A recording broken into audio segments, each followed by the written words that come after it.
meron daw bang ibig sabihin yung Jason? Kasi di ba yung mga magulang natin, kung saan sila nakakakuha ng ibig sabihin, nabasa nila sa Bible, nabasa nila sa horoscope nila, sa libro kung saan-saan. Wala po. Wala. Jason lang talaga. Pinanganak na po kasi ako talaga na parang nung nagka-cry daw.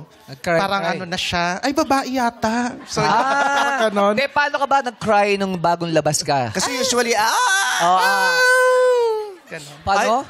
Sorry. Bakulaw ka na, nanganak ka pala. Well, Miss Vice, you don't know. Paaswang ka na agad nun. Kasi usually, di ba, Wow! Hindi ko po alam, siyempre hindi ko naman po... Ikaw ito Bakit nagkwento. naman na-record eh. Kayo po yung nagtanong. Baka ang sinabi niya kasi get out. Oo, nilabas iba siya. na yung tunog. Ano raw itsura mo nung pinalo ka sa pet? Ganon. Paano ko isa Ano pa? sa puwet? Isa Di ba pa! pinapalo yung bata sa puwet para umiyak? Siya hindi umiyak. Sumay niya sa doktor. Wala salita. Isa pa. Palo pa yung ganon.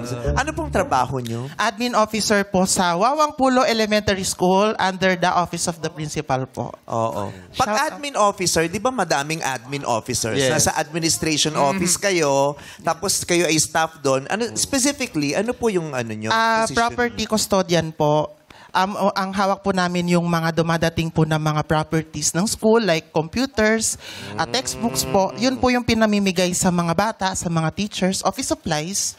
Tapos naghawak din po ako ng finance, liquidation po. And then personnel po, nahandle ko din po yung mga teachers po. Wow, Sa dami Actually, yung position mo prone to corruption, ha? Oo. Wala, di ba? Kasi the moment nakahawak ka sa pananalapi, pag may kinalaman sa pananalapi, yung supply ng mga dumarating, di ba? Diyan po kailangan yung nilalagay mong tao dyan, may disiplina talaga. Tiwala talaga. May dignidad.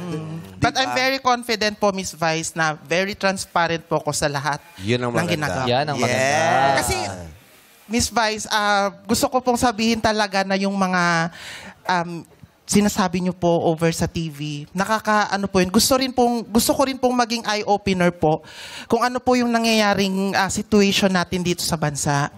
So, hindi naman siguro po lahat ng nasa government offices ay may ginagawa pong mali. Hindi naman lahat. Yes po. Pero madami sila.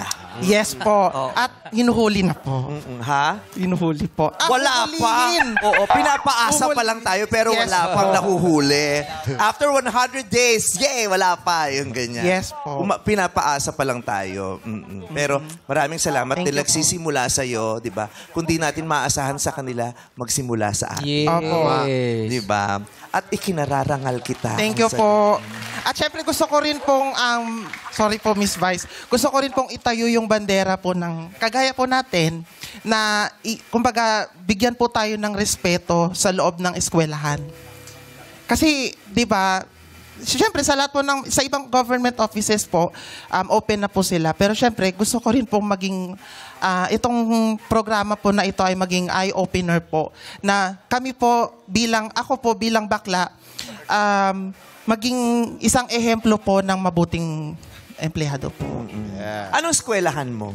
Wawang Pulo Elementary School po sa Valenzuela City. Sa Valenzuela. Oo. Siyempre, at sinasaluduhan din natin ang eskwelahan ninyo dahil binibigyan ka ng kalayaan. Yes. Di ba? Sa iyong soji na mamayagpag at ipangalandakan Correct iyong soji. Di ba? Nakakapagtrabaho ko ng marangal. Na may ribbon po. Nang may ribbon, mahaba ang buhok. Yes Di po. ba? Tsaka hindi tinatago. Kasi mga noon parang hindi. Progresibo. Diba? Progresibo yung kanilang tanggapan. Ang Wawang Pulo. Wawang Pulo Elementary School. Yeah, sa Valenzuela City. Progresibo ang kanilang tanggapan. Okay. Congratulations. I'm very proud. Thank of you Nice po. to meet you.